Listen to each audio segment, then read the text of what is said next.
ഞാൻ ഈ press conference വിളിച്ചത് രണ്ട് കാര്യം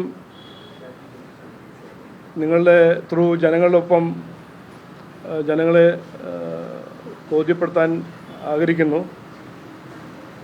ഇതിൻ്റെ ഒരു കോണ്ടെക്സ്റ്റ് എന്ന് പറഞ്ഞാൽ നമുക്കെല്ലാവർക്കും അറിയാം, നിയമസഭാ സെഷൻ കഴിഞ്ഞു.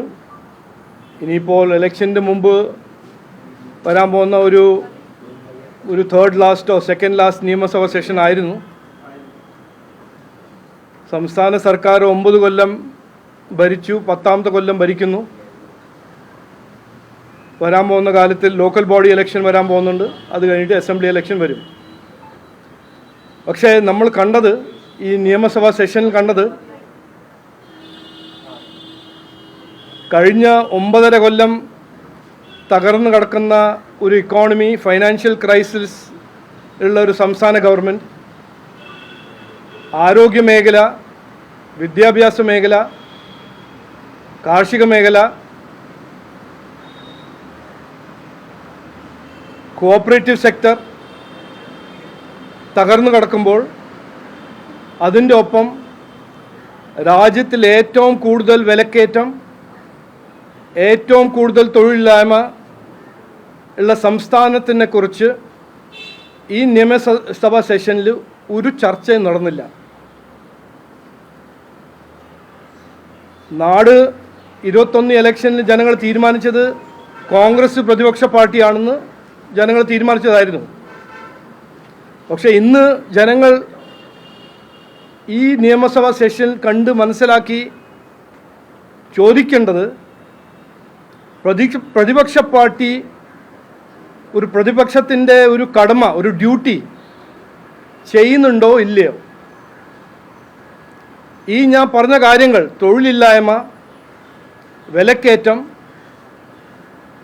പിന്നെ ഇന്നത്തെ റിപ്പോർട്ടിൽ ഞാൻ വായിച്ചത്, മാതൃഭൂമിയിൽ വായിച്ചു, രാജ്യത്തിൽ അൺഎംപ്ലോയ്മെൻറ്റ് സൂയിസൈഡിൽ 3ാം നമ്പറിൽ നിൽക്കുന്ന ഇതിനെക്കുറിച്ചോ, നമ്മൾ കണ്ട് ആരോഗ്യ മേഖല തകർന്നു കിടക്കുന്ന ആരോഗ്യ മേഖലയെക്കുറിച്ചോ ഒരു വാക്ക് കോൺഗ്രസ് പാർട്ടി ഈ നിയമസഭാ സെഷനിൽ മിണ്ടിയില്ല. അവർ ഒരു റെസൊല്യൂഷൻ പാസ്സാക്കാൻ നോക്കി ഫൈനാൻഷ്യൽ ക്രൈസിസിനെ കുറിച്ച്. അതും അറ്റൻഡൻസ് ഏറ്റവും കമ്മി, കോൺഗ്രസിൻ്റെ അറ്റൻഡൻസും. അത് ചെയ്ത ഒരു നാടകം, റെസൊല്യൂഷനും പാസ്സാക്കിയില്ല. കോൺഗ്രസ് പാർട്ടീൻ്റെ ലെജിസ്ലേറ്റേഴ്സും അതിൽ 50% ലെജിസ്ലേറ്റേഴ്സ് പങ്കെടുത്തില്ല. അപ്പോൾ ഇനി ഞാൻ പറയാൻ ആഗ്രഹിക്കുന്നത് 2 കാര്യം.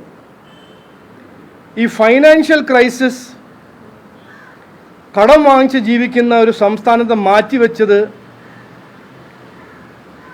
പിണറായി വിജയൻ ബഹുമാനപ്പെട്ട മുഖ്യമന്ത്രി മാത്രമല്ല, ഇത് തുടങ്ങിയത് കോൺഗ്രസ് UDF സർക്കാരിൻ്റെ സമയത്താണ്. സ്റ്റേറ്റിൻ്റെ ഡെറ്റ് 5 കൊല്ലം 137% വർദ്ധിച്ച സമയമായിരുന്നു കോൺഗ്രസിൻ്റെ സർക്കാർ. 78,000 കോടിയായിരുന്നു ഔട്ട്സ്റ്റാൻഡിംഗ് ഡെറ്റ്. അതിനെ മാറ്റിവെച്ചത് 2 ലക്ഷം കോടി. കോൺഗ്രസിൻ്റെ 5 കൊല്ലം 137% വർദ്ധിച്ച സർക്കാരായിരുന്നു കോൺഗ്രസിൻ്റെ സർക്കാർ. കഴിഞ്ഞ 10 കൊല്ലം ബഹുമാനപ്പെട്ട മുഖ്യമന്ത്രി പിണറായി വിജയൻ്റെ സർക്കാർ ആ 2 ലക്ഷം കടം 5.5 ലക്ഷം വരെ എത്തിപ്പിച്ചു. ഇതെല്ലാം ചെയ്തിട്ടും ഈ കാശ് എവിടെ പോയി? അടിസ്ഥാന സൗകര്യങ്ങൾ എന്തെങ്കിലും പുതിയത് ഉണ്ടാക്കിയിട്ടുണ്ടോ? ഇല്ല. ഫാക്ടറിയോ പുതിയ ബിസിനസ് സൃഷ്ടിച്ചിട്ടുണ്ടോ? ഇല്ല. തൊഴിലുണ്ടാക്കിയിട്ടുണ്ടോ? ഇല്ല. വില കുറഞ്ഞിട്ടുണ്ടോ? ഇല്ല. കടം വാങ്ങിച്ച് ജനങ്ങളുടെ തലയിൽ വയ്ക്കുന്ന ഒരു സർക്കാരാണ് പിണറായി വിജയൻജീൻ്റെ CPM സർക്കാരും അതിനു മുമ്പ് വന്ന UDF സർക്കാരും. അപ്പോൾ ഈ ഫൈനാൻഷ്യൽ ക്രൈസിസ് ജനങ്ങളെ ഭാവിയെ ബാധിക്കാൻ പോകുന്നുണ്ടെന്ന് കൃത്യമായി ഞങ്ങൾ പറയാൻ ആഗ്രഹിക്കുന്നു. ഇത് മാറ്റിയില്ലെങ്കിൽ കേരളത്തിൻ്റെ സ്ഥിതി ഒരു ബാങ്ക്രപ്റ്റ് ഇക്കോണമി ആവും എന്ന് ഞാൻ 5-6 മാസം മുമ്പേ പറഞ്ഞ കാര്യം ഇന്നും റിപ്പീറ്റ് ചെയ്യുന്നു. ഇതൊന്ന്. പിന്നെ ഇതൊന്നും ചെയ്യാണ്ട് ഈ നിയമസഭയിൽ ഒരു ഇഷ്യൂ കോൺഗ്രസും CPM-ഉം നന്നായി ഒറ്റക്കെട്ടായിട്ട് ചെയ്തു. ഒരു റെസൊല്യൂഷൻ പാസ്സാക്കി, SIR-ൻ്റെ എതിരൊരു റെസൊല്യൂഷൻ. ഇതിനു മുമ്പും കോൺഗ്രസ് പ്രതിപക്ഷ പാർട്ടി ചെയ്യുന്ന കാര്യങ്ങളൊന്നും ചെയ്യാണ്ട് മദനീനെ റിലീസ് ചെയ്യണമെന്നൊരു ജോയിൻറ്റ് റെസൊല്യൂഷൻ, വഖഫിൻ്റെ എതിരെ ഒരു ജോയിൻറ്റ് റെസൊല്യൂഷൻ, വഖഫ് ആക്ട് അമെൻമെൻറ്റ്, മുനമ്പം ജനങ്ങളുടെ എതിരെ ഒരു ജോയിൻറ്റ് റെസൊല്യൂഷൻ, അതുപോലെ SIR-ന് എതിരെ ഒരു ജോയിൻറ്റ് റെസൊല്യൂഷൻ. ഈ SIR എന്താണെന്ന് ഞാൻ ഇന്ന് കൃത്യമായി പറയാൻ ആഗ്രഹിക്കുന്നു. SIR എന്തുകൊണ്ട് അതിൻ്റെ ആവശ്യമുണ്ട് എന്ന് ഞാൻ പറയാൻ ആഗ്രഹിക്കുന്നു. SIR എന്ന് പറഞ്ഞാൽ special intensive revision of electoral rolls. Electoral rolls നമ്മളുടെ ജനാധിപത്യ സംവിധാനത്തിൽ ഡെമോക്രസീൻ്റെ ഏറ്റവും പ്രധാനപ്പെട്ട ഇൻറ്റഗ്രിറ്റി എൻഷുർ ചെയ്യുന്ന ഏറ്റവും പ്രധാനപ്പെട്ട ഒരു കാര്യമാണ്. ഇതിന് മുമ്പും SIR നടന്നിട്ടുണ്ട്, എത്രയോ തവണ നടന്നിട്ടുണ്ട്. ഈ SIR ഇലക്ഷൻ കമ്മീഷൻ ചെയ്തത് എന്ത് കാരണം?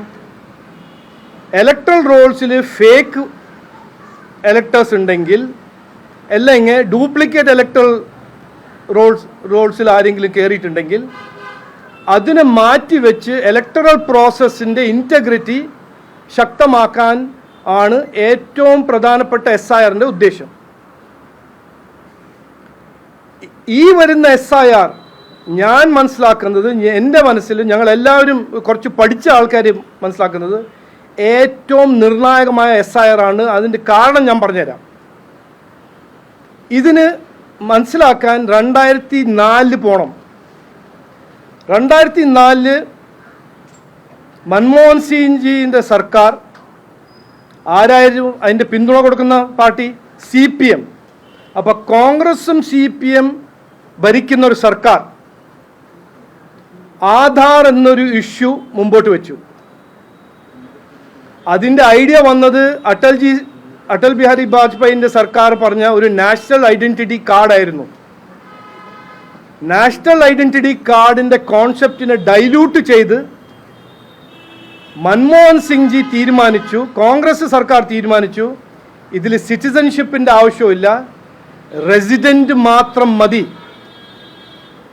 അതിൻ്റെ മീനിങ് എന്താണ്? ഇവിടെ താമസിക്കുന്ന ആരാണെങ്കിലും സിറ്റിസൺ ആണോ അല്ലാണ്ട്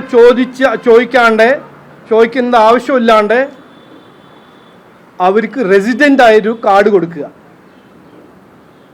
2010 മുതൽ 2014 വരെ 60 കോടി ഇന്ത്യൻ റെസിഡൻസ്, സിറ്റിസൺസ് അല്ല, അവർക്ക് ആധാർ കാർഡ് കൊടുത്തു. ആര്? UPA സർക്കാർ. ഈ റെസിഡൻ്റ് എന്ന ക്രൈറ്റീരിയൻ ആരാണ് തീരുമാനിച്ച്? കോൺഗ്രസും CPM-ൻ്റെ UPA സർക്കാർ. 2013 എന്താണ് കോൺഗ്രസ് ചെയ്തത്? ഈ ആധാർ കാർഡ് വഴി ഇലക്ടറൽ റോൾസിൽ പങ്കെടുക്കാൻ പറ്റുമെന്ന് കോൺഗ്രസ് സർക്കാർ സമ്മതിച്ചു. അതിന് അവർ ഒരു ഓപ്പർച്യൂണിറ്റി കൊടുത്തു.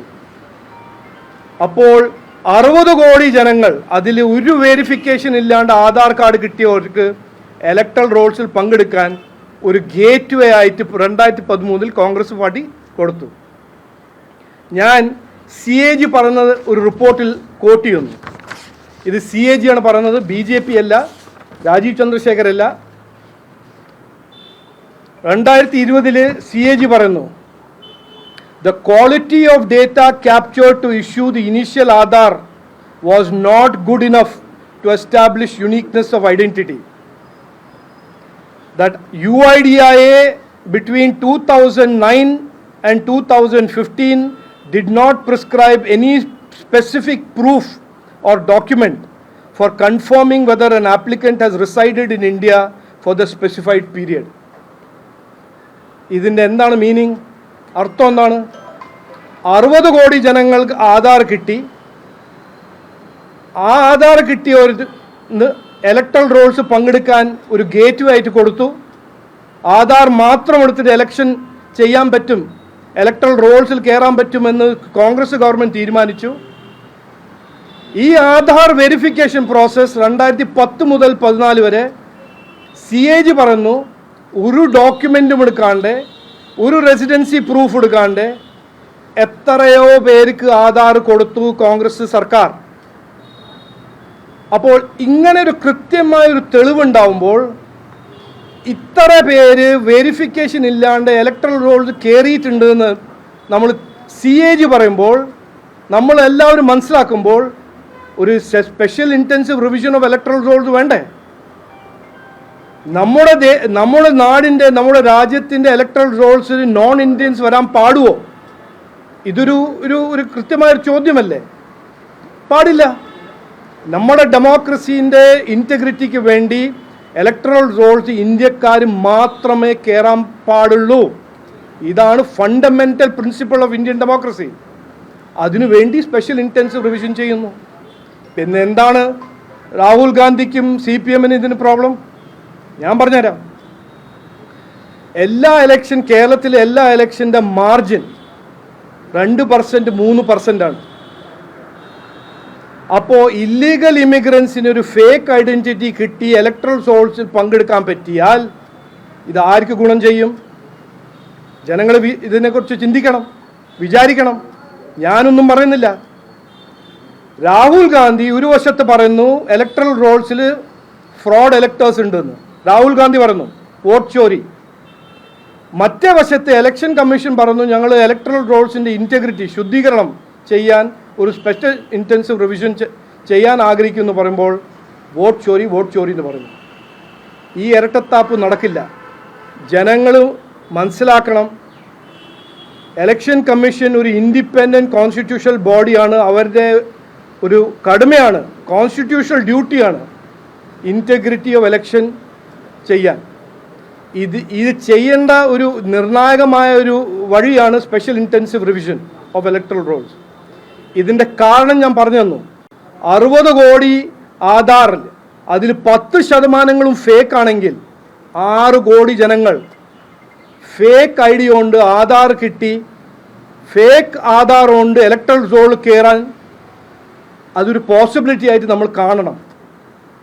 അപ്പോൾ സ്പെഷ്യൽ ഇൻറ്റൻസീവ് റോൾസിനെതിരെ ഈ റെസൊല്യൂഷൻ എന്ന് പറഞ്ഞാൽ ജനങ്ങളുടെ ശ്രദ്ധ തിരിക്കാനും ജനങ്ങളെ വിഡ്ഢിയാക്കാനും ഒരു ഫോൾസ് നെറേറ്റീവ് സൃഷ്ടിക്കാൻ കോൺഗ്രസും CPM ശ്രമിക്കുന്ന ഒരു തന്ത്രം. അത് നടക്കില്ല. ഞാൻ ഇവിടെ വന്ന് ചുമതലയെടുത്ത് അന്ന് പറഞ്ഞതാണ് CPM-ൻ്റെയും കോൺഗ്രസിൻ്റെ ഇരട്ടത്താപ്പും അവരെ നുണരാഷ്ട്രീയവും ഞങ്ങൾ എല്ലാ സ്റ്റെപ്പിലും എക്സ്പോസ് ചെയ്യും. ഈ SIR റെസൊല്യൂഷൻ അതിൻ്റെ ഒരു വലിയൊരു ഉദാഹരണമാണെന്ന് ഞാൻ പറയാൻ ആഗ്രഹിക്കുന്നു. ഇനി വേറെ ഒന്നും പറയുന്നില്ല. നമസ്കാരം. ജയ് ഹിന്ദ്. സാറേ, കേരളത്തിലെ 2-3 പ്രധാനപ്പെട്ട, ഒന്ന് ഒരു താങ്കളുടെ പാർട്ടിയിൽപ്പെട്ട വക്താവ് തന്നെ രാഹുൽ ഗാന്ധിക്കെതിരെ വധഭീഷണി. ഇതിനെക്കുറിച്ച് ആദ്യം ചോദിക്കുക, അത് കഴിഞ്ഞിട്ട് മറ്റേ ഇഷ്യൂസ് ഞാൻ എടുക്കാൻ തയ്യാറാണ്. പിന്നെ SIR ചോദിക്കുക. അപ്പം SIR വിളിച്ച ഓൾ പാർട്ടി മീറ്റിംഗിൽ താങ്കൾ BJP ഈ നിലപാട് വ്യക്തമാക്കിയിരുന്നു. 100%. ഞങ്ങൾ അഡ്വക്കേറ്റ് ഗോപാലകൃഷ്ണൻജി, ഞങ്ങളുടെ വൈസ് പ്രസിഡന്റ്, അവിടെ പങ്കെടുത്തു. ഇതേ പോയിന്റ് അവിടെ അവതരിപ്പിച്ചു. ഞങ്ങൾ പറഞ്ഞു SIR കേരളത്തിൽ നടക്കണം. കേരളത്തിൻ്റെ ജനങ്ങളുടെ ഒരു അവകാശമാണ്. കേരളത്തിൻ്റെ ഇലക്ട്രൽ റോൾസിൽ നോൺ ഇന്ത്യൻ ഉണ്ടാവാൻ പാടില്ല. അത് ഡെമോക്രസിയിൽ വിശ്വസിക്കുന്ന ആരാണെങ്കിലും അവർ ക്ലിയർ ആയിട്ട് ഇത് ചോദിക്കും. അവരുടെ അവകാശമാണെന്ന് ഞാൻ പറയാൻ ആഗ്രഹിക്കുന്നു. കേരളത്തിൽ എത്ര ഇതുപോലെയുള്ള വ്യാജ ആധാർ കാർഡ് വോട്ടർമാരുണ്ടെന്നാണ് അത് ചെയ്യാനല്ലേ SIR ചെയ്യേണ്ടത്? അതുവഴിയല്ലേ നമ്മൾ തീരുമാനിക്കുന്നത്. നമ്മൾ അപ്രോക്സിമേറ്റ് ചെയ്യേണ്ട ആവശ്യമില്ലല്ലോ. ഈ എലക്ഷൻ പ്രോസസ്സിൽ, ഡെമോക്രാറ്റിക് പ്രോസസ്സിൽ ആർക്കൊരു സംശയമുണ്ടോ ഒരു നോൺ ഇന്ത്യൻ അതിൽ പങ്കെടുക്കാൻ പുള്ളിക്കാരന് ആരാണെങ്കിലും അതിന് കഴിയണമെന്ന് ആർക്കെങ്കിലും അങ്ങനെ സംശയമുണ്ടോ? പാടില്ല. അത് എങ്ങനെയാണ് കണ്ടുപിടിക്കേണ്ടത്? SIR വഴിയല്ലേ കണ്ടുപിടിക്കേണ്ടത്. ആരാണ് കണ്ടുപിടിക്കേണ്ടത്? അത് ഇലക്ഷൻ കമ്മീഷനല്ലേ, കോൺസ്റ്റിറ്റ്യൂഷണൽ ബോഡിയല്ലേ ഇലക്ഷൻ കമ്മീഷൻ. അവരല്ലേ ഇത് ചെയ്യേണ്ടത്.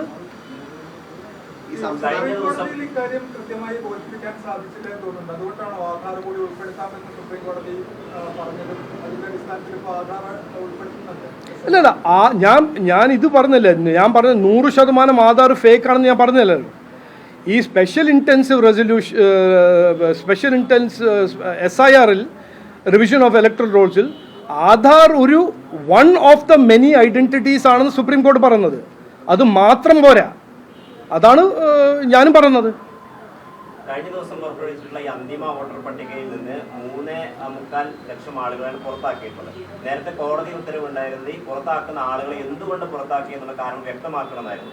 കഴിഞ്ഞ ദിവസം വ്യക്തമാക്കിയിട്ടില്ല. അപ്പൊ ഇതൊരു കോടതിയുടെ ഉത്തരവിന് അല്ലല്ല, നോക്കൂ, അത് ഇലക്ഷൻ കമ്മീഷൻ ചെയ്യണം. കാരണം എൻ്റെ ഇലക്ഷൻ്റെ സമയത്ത്, ലോക്സഭാ ഇലക്ഷൻ്റെ സമയത്ത് എനിക്കറിയാലോ, 35 ദിവസം ഞങ്ങൾക്കെല്ലാം എല്ലാ കാൻഡിഡേറ്റ്സിനും പാർട്ടിക്കും ഒരു ഇലക്ട്രൽ റോൾസ് പരിശോധിക്കാൻ സമയം കിട്ടും. അത് എല്ലാവർക്കും അറിയാം. അത് രാഹുൽ ഗാന്ധി വിട്ട് മറ്റെല്ലാവർക്കും അറിയാം. എൻ്റെ ഇലക്ഷൻ്റെ സമയത്ത് ഈ 35 ദിവസത്തിൽ 65,000 ഡ്യൂപ്ലിക്കേറ്റ് വോട്ടർ ഞങ്ങൾ ഡിലീറ്റ് ചെയ്യിപ്പിച്ചു. അത് കണ്ടുപിടിച്ച് ഇലക്ഷൻ കമ്മീഷന് കാണിച്ചു കൊടുത്തു. ഇതെല്ലാം ഞങ്ങൾ ചെയ്ത കാര്യങ്ങളല്ലേ. രാഷ്ട്രീയത്തിൽ അധ്വാനിക്കുന്നതും മനസ്സിലാക്കുന്ന ആൾക്കാർക്ക് എല്ലാവർക്കും അറിയാം ഇലക്ടറൽ റോൾസിൽ എത്രയോ ഡ്യൂപ്ലിക്കേറ്റ് എൻട്രീസും 2 സ്ഥലത്ത് എൻട്രീസും ഇതെല്ലാം ഒരു നോർമൽ ഇഷ്യൂ അല്ലേ. എൻ്റെ പേരിപ്പോൾ ബാംഗ്ലൂരിലായിരുന്നു, ഞാനിപ്പോൾ തിരുവനന്തപുരത്ത് രജിസ്റ്റേർഡ് വോട്ടറാണ്. അപ്പോൾ എൻ്റെ പേര് ബാംഗ്ലൂരിൻ്റെ ഇലക്ട്രൽ റോൾസ് നോക്കിയാൽ എൻ്റെ പേരുണ്ടാവും. ഇത് ഇലക്ട്രൽ റോൾസ് 2 സ്ഥലത്ത് ഉണ്ടാവുന്നത് ഒരു തെറ്റല്ല. 2 സ്ഥലത്ത് വോട്ട് ചെയ്യുന്നതാണ് തെറ്റ്. പക്ഷേ ഈ SIR വഴിയാണ് ശുദ്ധീകരണം. ഇലക്ട്രൽ റോൾസിൻ്റെ കറണ്ട് ആക്കുന്നതും ഇലക്ട്രൽ റോൾസിൽ നോൺ ഇന്ത്യൻസിനെ ഐഡൻറ്റിഫൈ ചെയ്ത് ഫേക്ക് ഡോക്യുമെൻറ്റ്സിലുള്ള ആൾക്കാരെ ഐഡൻറ്റിഫൈ ചെയ്ത് മാറ്റി വെക്കുന്ന ഒരു പ്രോസസ്സാണ് SIR. അത് ഇലക്ഷൻ കമ്മീഷൻ അല്ല, അത് എന്നോട് പറഞ്ഞിട്ടില്ലല്ലോ. അത് ഇലക്ഷൻ കമ്മീഷനോട് കോർട്ട് പറഞ്ഞു. ഇലക്ഷൻ കമ്മീഷൻ അത് പറയട്ടെ.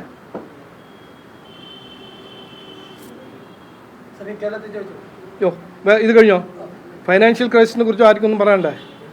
ആവശ്യമില്ലല്ലേ? അത് വലിയ ഇമ്പോർട്ടൻറ്റ് ഇഷ്യൂ അല്ല എന്നാണ് നിങ്ങൾ കാണുന്നത്. ഓക്കെ, മറ്റേ ചോദിച്ചോളൂ. കേരളത്തിലെ കാരണം വളരെ പ്രധാനപ്പെട്ട ഒരു വിഷയമായിട്ട് നിയമസഭയിൽ പോലും വരികയും കേരളത്തിലെ അങ്ങയുടെ പാർട്ടിയുടെ വക്താവ് രാഹുൽ ഗാന്ധിക്കെതിരെ അല്ല, ഒരു എൻ്റെ റിക്വസ്റ്റ്, ഈ ചോദിക്കുന്ന മുമ്പ് ചാനൽ ഏതാന്ന് ഒന്ന് പറഞ്ഞാൽ കൊള്ളാം. ഞാൻ ന്യൂസ് മലയാളം.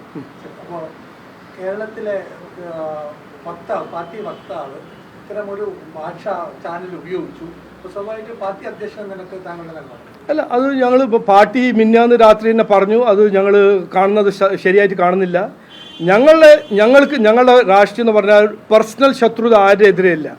ഞങ്ങളുടെ ഐഡിയോളജിക്കൽ ബാറ്റിലാണ്, ഞങ്ങളുടെ ഡെവലപ്മെൻറ്റ് ബാറ്റിലാണ്. ഞങ്ങൾ മുമ്പോട്ട് വെക്കുന്നത് വികസനം. ഞങ്ങൾ പൊളിറ്റിക്സ് ഓഫ് പെർഫോമൻസിനെ കുറിച്ച് പറയുന്നു. ഞങ്ങൾക്ക് ആരുടെ എതിരെ പേഴ്സണൽ എനിമിറ്റിൻ്റെ രാഷ്ട്രീയം ഞങ്ങൾ ചെയ്യാൻ ആഗ്രഹിക്കുന്നില്ല.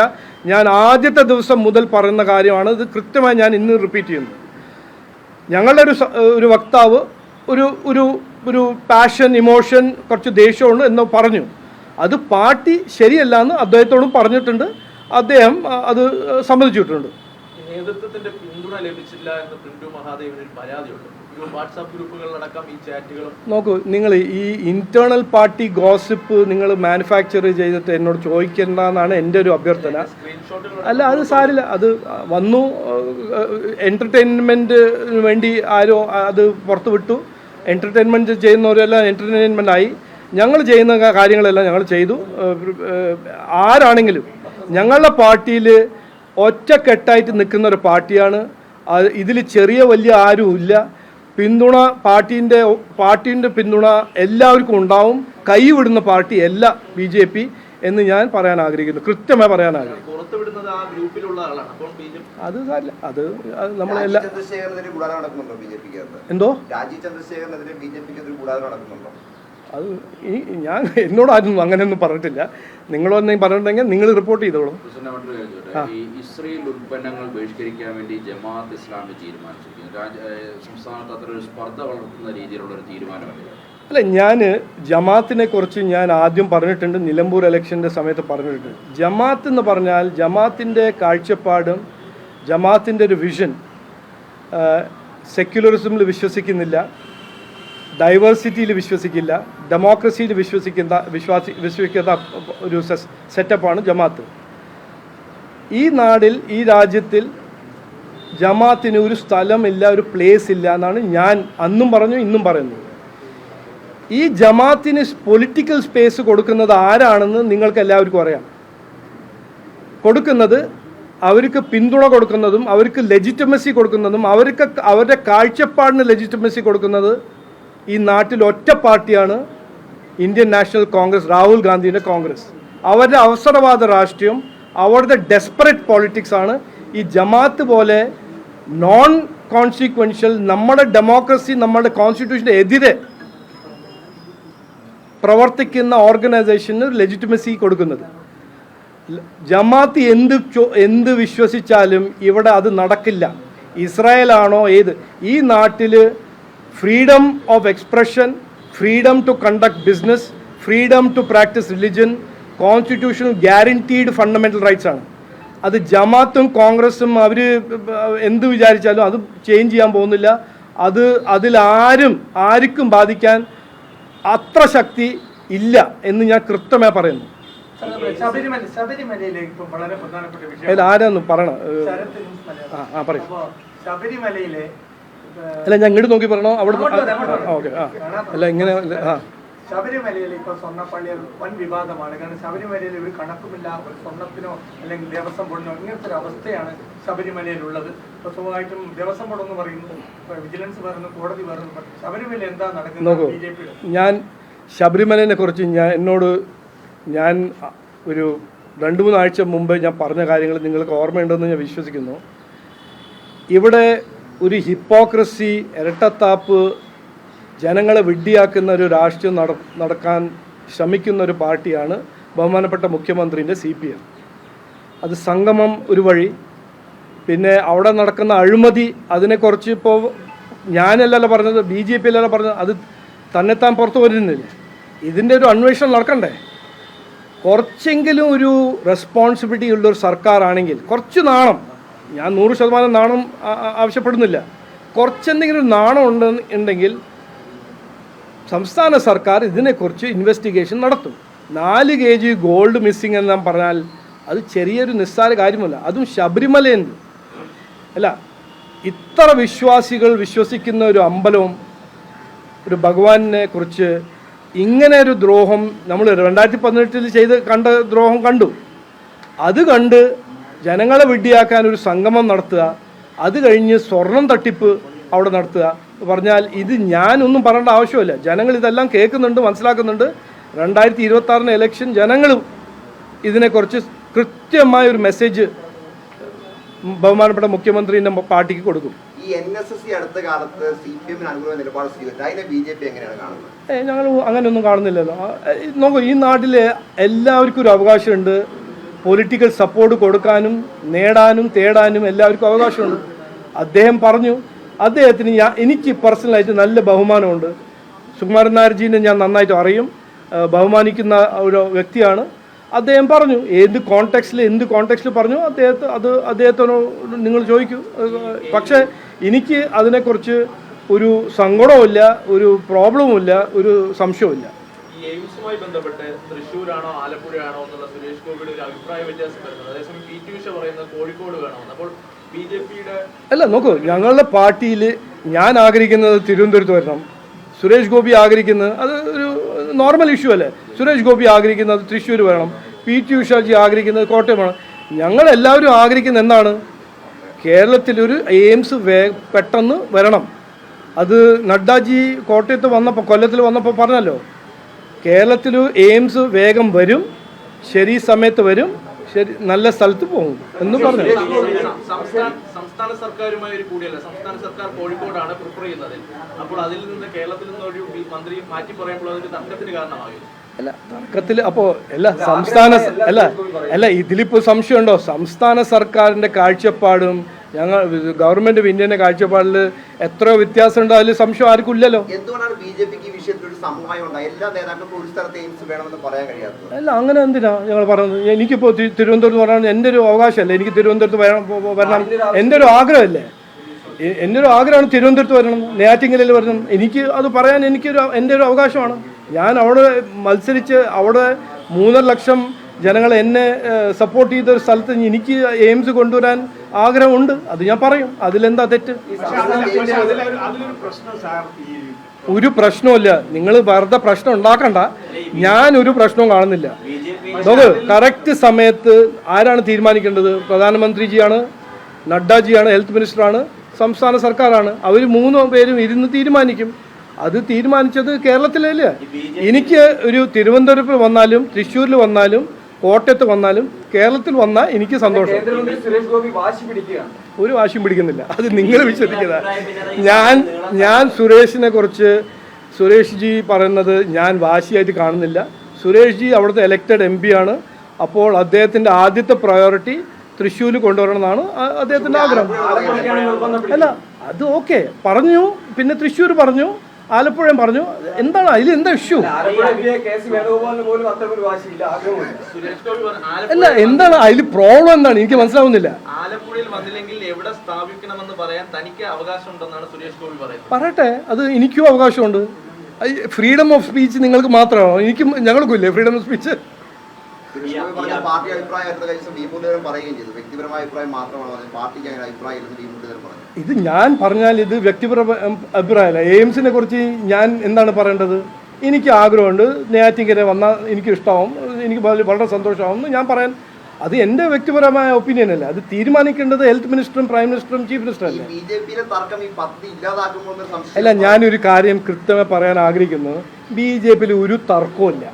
നിങ്ങളിങ്ങനെ മാനുഫാക്ചർ ചെയ്ത് എൻ്റർടൈൻ ചെയ്യാൻ നോക്കിയാൽ ഞങ്ങളുടെ പാർട്ടിയിൽ എല്ലാവർക്കും അഭിപ്രായം പറയാനും മുമ്പോട്ട് വയ്ക്കാൻ കംപ്ലീറ്റ് 100% ഫ്രീഡമുണ്ട്, അനുവാദമുണ്ട്. അതിൽ നിങ്ങൾ അങ്ങനെ തർക്കമായിട്ട് കാണുന്നു. ഞാൻ കാണുന്നത് കൺസ്ട്രക്റ്റീവ് ഡെമോക്രസി ആയിട്ട് ഞാൻ കാണുന്നു. സംസ്ഥാന പോലീസിൽ നിന്ന് രേഖകൾ നിരന്തരം ചോർന്നു പോകുന്നു. പ്രത്യേകിച്ച് തീവ്ര ഇസ്ലാമിക സംഘടനകളുമായി ബന്ധപ്പെട്ട രേഖകൾ നിരന്തരം പോലീസിൽ നിന്ന് ചോരുകയാണ്. നോക്കൂ, പോലീസിനെ കുറിച്ച് ഞാൻ പാർട്ടി കൃത്യമായി പറഞ്ഞിട്ടുണ്ട്, ഞങ്ങളുടെ കാഴ്ചപ്പാട് പറഞ്ഞിട്ടുണ്ട്. പോലീസിൽ കുറച്ച് ക്രിമിനൽ എലിമെൻറ്റ് കയറിയിട്ടുണ്ട്. അത് പോളിറ്റിക്സിൽ ക്രിമിനൽ എലിമെൻറ്റ് കയറിയാൽ പിന്നെ പോലീസിലും ക്രിമിനൽ എലിമെൻറ്റ് കയറും. അത് പാർട്ടി കൃത്യമായി പറഞ്ഞിട്ടുണ്ട്. പക്ഷേ പോലീസിനെ ഞങ്ങൾ ഡീമനൈസ് ചെയ്യാൻ ആഗ്രഹിക്കുന്നില്ല.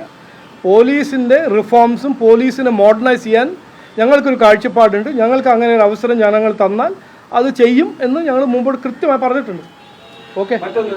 അങ്ങ് ഈ നിയമസഭാ തെരഞ്ഞെടുപ്പുമായി ബന്ധപ്പെട്ട കോഴിക്കോട് ഒരു PR ഏജൻസിയെ സമീപിച്ചതായും അതിൽ പാർട്ടിക്കുള്ളിൽ, അതായത് പേഴ്സണൽ ആവശ്യത്തിനായിട്ടുള്ള PR വർക്കിന് BJP സംസ്ഥാന ഫണ്ട് ഉപയോഗിക്കുന്നു എന്ന രീതിയിൽ ഒരു എതിർപ്പ് ഉയർന്നതായിട്ടുള്ള വിവരം. നിങ്ങളിങ്ങനെ ഓരോന്ന് ക്ലിക്ക് ബേറ്റും പ്രൊവോക്കേറ്റീവ് സ്റ്റേറ്റ്മെൻറ്റ് ഇറക്കിയാലും ഈ പാർട്ടി ഒറ്റക്കെട്ടായിട്ട് ഈ ഇലക്ഷന് പോവും. ഇങ്ങനെ ഒരു തർക്കവും ഇല്ല. നിങ്ങൾക്ക് വേണമെങ്കിൽ എഴുതിക്കോളൂ. അല്ല, നിങ്ങൾക്ക് അങ്ങനെ ക്ലിക്ക് ബേറ്റും വ്യൂസും ഷെയർസും കിട്ടാനൊരു മാർഗമാണെങ്കിൽ നിങ്ങൾക്ക് 100% അതിൻ്റെ അവകാശമുണ്ട്. Please go head and do it. ഈ പാർട്ടീൻ്റെ ശക്തം, പാർട്ടീൻ്റെ ഒറ്റക്കെട്ടായിട്ട് ഒരു ഞങ്ങളുടെ രീതിയും ഇതെല്ലാം ഈ വരുന്ന ഇലക്ഷനിൽ നിങ്ങൾക്ക് തെളിവ് കിട്ടും എന്ന് ഞാൻ പറഞ്ഞ് അവസാനിപ്പിക്കുന്നു. എല്ലാവർക്കും നമസ്കാരം, നന്ദി, ജയ് ഹിന്ദ്.